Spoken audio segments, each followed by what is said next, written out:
Hello बच्चों, let's see the question. The question says the temperature dependence of resistance of copper and undoped silicon in the temperature range 300 to 400 Kelvin is best described by. तो इस question में हमें क्या बोला गया है, हमें ना ये टेम्परेचर डिपेंडेंस रेजिस्टेंस दिया है, ठीक है, ऑफ कॉपर का एंड अनडॉप्ड सिलिकॉन का. अब हमें उन्हें रेजिस्टेंस में और टेम्परेचर रेंज टेम्परेचर में हमें एक रिलेशन बताया गया है, तो हमें बताना है कि ये कौन सा रिलेशन सही बैठ रहा है.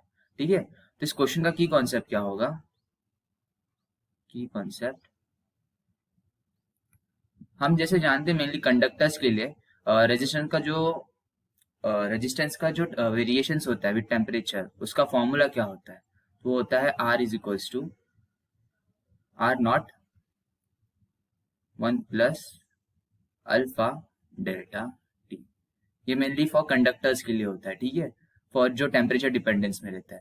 तो जैसे कि हम देख रहे हैं कि फॉर कॉपर यानी कि हमारा जो कंडक्टर है उसके लिए जो टी है वो लीनियर है विथ आर, ठीक है, लीनियरली प्रोपोर्शनल है.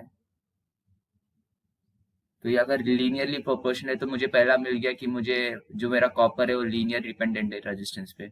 सेकंड क्या बोला है, सिलिकॉन बोला है. अब सिलिकॉन के लिए मैं जानता हूँ सिलिकॉन एक क्या है, सेमीकंडक्टर है. और सेमीकंडक्टर के लिए जो कंडक्टिविटी होती है सिग्मा, वो क्या होता है, sigma is equals to C e की power minus E g divided by 2kT. अब इसमें क्या हो रहा है, ये में किसके लिए, सेमीकंडक्टर्स के लिए, सेमी कंडक्टर, ठीक है.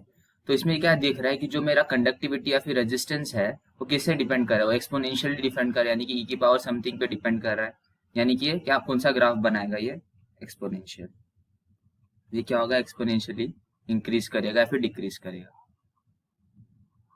और जैसे कि मैं देख रहा हूँ कि जो मेरा रेजिस्टेंस है ना फॉर सेमीकंडक्टर्स के लिए, वो क्या है, टेम्परेचर के साथ डिक्रीज हो रहा है. मतलब जैसे जैसे टेम्परेचर बढ़ेगा ना वैसे वैसे रेजिस्टेंस डिक्रीज होगा. तो अगर हम अपना ऑप्शन चेक करें तो फर्स्ट ऑप्शन में क्या बोला है कि लीनियर डिक्रीज बोला है कॉपर में और लीनियर डिक्रीज बोला है सिलिकॉन में, तो ये तो गलत हो गया. सेकंड ऑप्शन बी में क्या बोला है कि लीनियर इंक्रीज बोला है, और ये क्या बोला है, लीनियर इंक्रीज बोला है. नहीं, सिलिकॉन में लीनियर थोड़ी इंक्रीज होगा, वो तो एक्सपोनेंशियल इंक्रीज होगा. फर्स्ट में क्या, थर्ड में क्या बोला है कि मेरा लीनियर इंक्रीज होगा कॉपर और एक्सपोनेंशियल इंक्रीज होगा. नहीं, इंक्रीज नहीं होगा, डिक्रीज होगा अपना सिलिकॉन में. तो फोर्थ ऑप्शन में क्या बोला है कि लीनियर इंक्रीज फॉर कॉपर और एक्सपोनेंशियल डिक्रीज फॉर सिलिकॉन. तो ऑप्शन नंबर डी मेरा राइट हो गया. ठीक है, hope you understand this question. Best of luck, thank you.